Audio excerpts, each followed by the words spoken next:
Čus lidi, já jsem Kejky a vítám vás u nového videa. Video je v tom, že já jsem si koupil kameru. GoPro kameru. Ano, konečně jsem si koupil GoPro kameru, takže budu moc natáčet pod vodou a tadyhle to. My si jdeme společně rozbalit.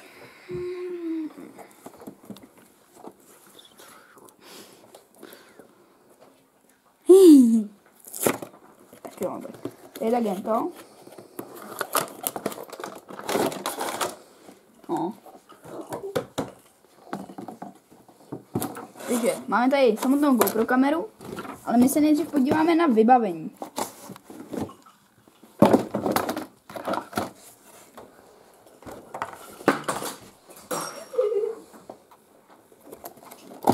No tady házím lžičky, to je moje denní rutina jen tak mimochodem.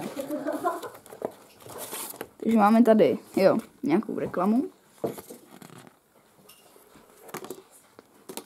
Jo, to je, ne, je to dopis. Tak, dál. Máme asi to, co jsme s ní natočili, nebo něco. Návod.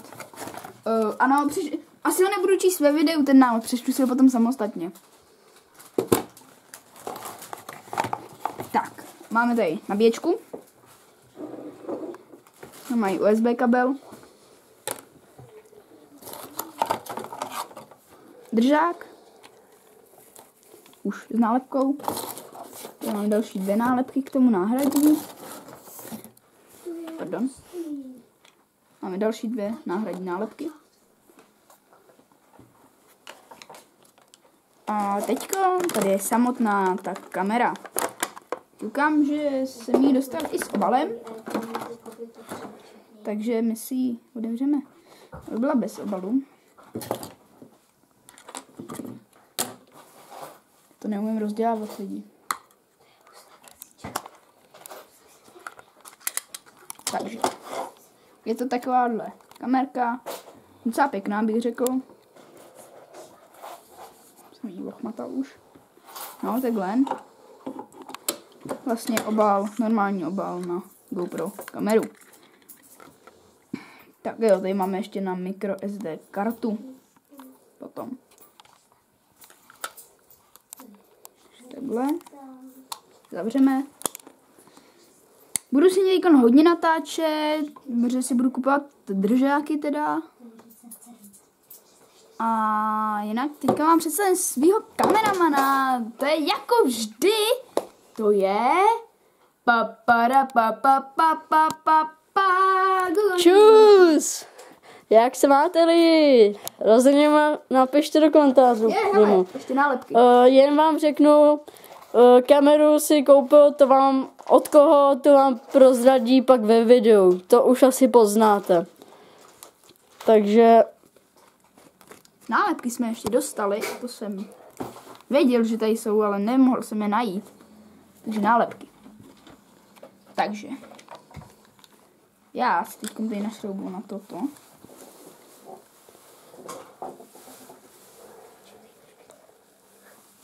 Takhle. Oj, to není pořádně utažený. Ono to víc utáhnout nejde, hej.